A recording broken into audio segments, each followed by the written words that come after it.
নির্বাচনের দিনে আবার গণভোটের ব্যবস্থা, ষড়যন্ত্রের কিছু হাওয়া পাওয়া যায়। আর কোন স্বৈরাচার যেন বাংলাদেশে মাথা উঁচু করে দাঁড়াতে না পারে, এই জন্য সকলের বিপ্লবী ভূমিকা লাগবে। আমরা কিছুক্ষণ বাসিন এই ভূমিকা রাজপথ থেকে শুরু করে সংসদ পর্যন্ত সর্বস্তরে আপনাদের ভূমিকা রাখার অনুরোধ জানাচ্ছি। আমরা চাই আগামী দিন পিআর পদ্ধতির মাধ্যমে, গণভোটের মাধ্যমে, বিচার এবং সংস্কারের মাধ্যমে এদেশে একটি আদর্শ সরকার সংসদে যাবে, যেই সরকার এদেশের 20 কোটি মানুষের ভাগ্যের পরিবর্তন ঘটাবে, যেই সরকার এদেশের 20 কোটি মানুষের ভাগ্যের চিন্তা করবে। দেশের সম্পদ দেশে কাজে লাগবে, দেশের সম্পদ দেশে লুটপাট করা বন্ধ করতে হবে।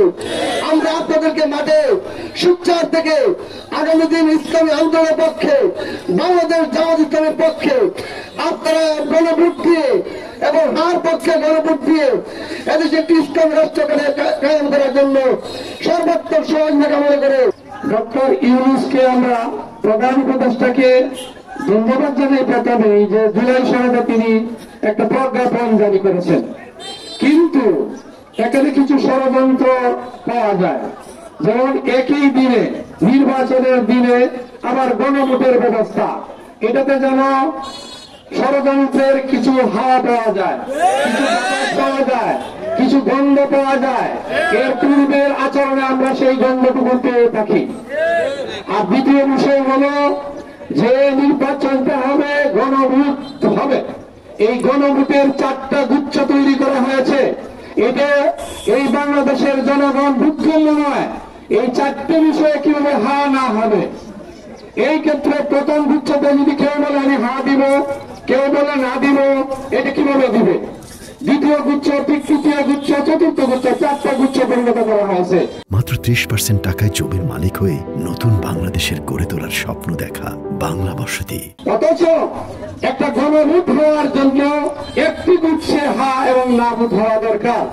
এখানে এই দেশের জনগণের কোন এই ক্ষেত্রে স্পষ্ট ধারণা হয় নাই, এদেশের মানুষের স্পষ্ট ধারণা হয় নাই, বিবেকবান মানুষের স্পষ্ট ধারণা হয় নাই।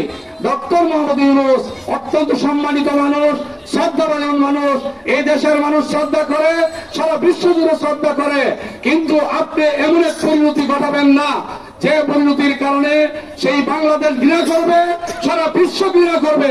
এই ধরনের অবস্থা থেকে আপনাকে আমরা সতর্কতা করতে চাই, এটা যে কখনো কোন দলের এক দলীয় দিকে দৃষ্টি না করে বরং নিরপেক্ষভাবে আল্লাহ কোরআনুল কারীমে ইরশাদ করেছেন, ইন্নাল্লাহা ইয়ামুরুকুম বিল আদলি ওয়াল ইহসান।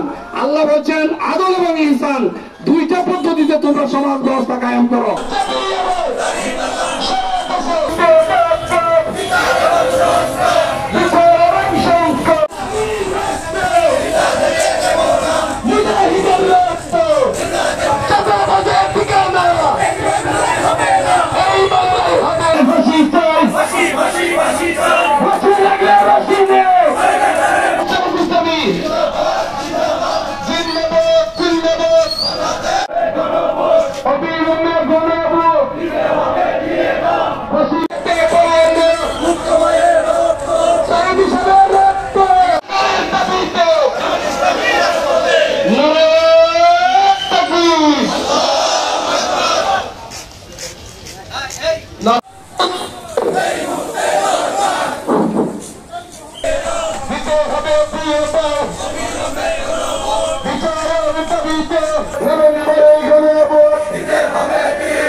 রক্ত